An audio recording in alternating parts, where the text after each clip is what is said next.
मैं अंजलि चौधरी। स्वागत है आप सभी का आपके अपने YouTube चैनल आधारशिला में। आज मैं कुछ इम्पोर्टेंट बात करने वाली हूँ।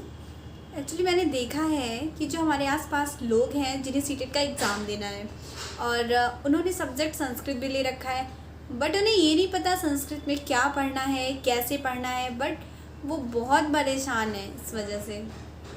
तो हमने सोचा कि कुछ शायद हम उनकी हेल्प कर सकते हैं, क्योंकि हमने सीटेट क्वालिफाई किया है और वो भी संस्कृत सब्जेक्ट से ही।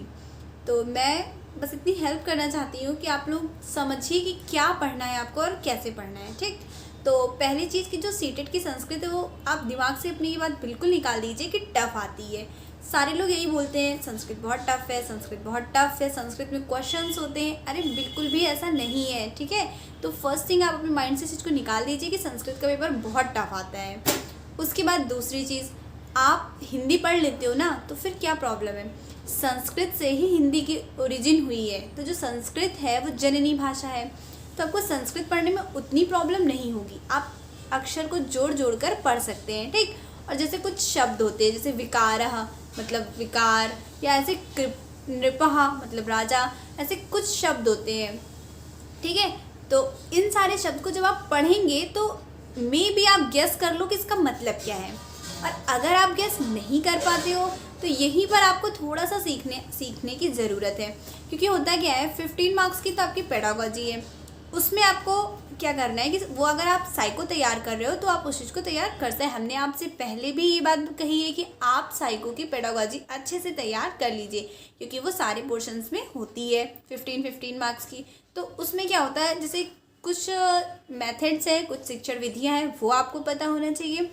इसके अलावा जैसे शिक्षा में मातृभाषा का क्या महत्व है, कक्षा शिक्षण में किन बातों की सावधानी रखनी चाहिए, औपचारिक शिक्षण, अनौपचारिक शिक्षण, ये सारी चीज़ें, कुछ टर्म्स हैं, कुछ पॉइंट्स हैं जो आपको पता होना चाहिए, ठीक है।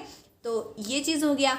इसके अलावा लास्ट में जैसे लकार से क्वेश्चन पूछ लिया जाता है कि इस पद में कौन सा लकार, जैसे भविष्यति दे दिया, अब इसमें कौन सा लकार है, लट लिट सारे ऑप्शन आपको मिल गए, तो आपको पता होना चाहिए लिट लकार है, ठीक है। इस तरह के क्वेश्चंस आते हैं।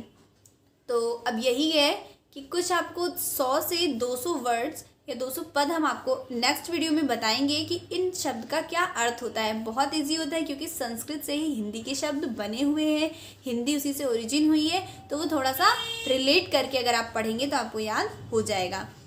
और कुछ विकार से संबंधित क्वेश्चन आ जाते हैं, जैसे डिसलेक्सिया किसे कहते हैं, डिस्ग्राफिया किसे कहते हैं।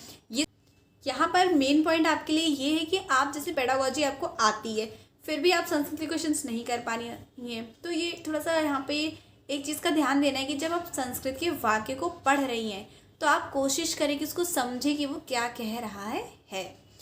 और बहुत ही छोटे छोटे से जो पैराग्राफ से क्वेश्चंस होते हैं वो बहुत ही सिंपल और बहुत ही छोटे क्वेश्चंस होते हैं, तो अगर हम उसकी प्रैक्टिस करेंगे तो वो भी हम सॉल्व कर लेंगे। मेरी ये कोशिश होगी कि डेली एक पैसेज हम आपको दें और उसी कुछ क्वेश्चन सॉल्व कराएं।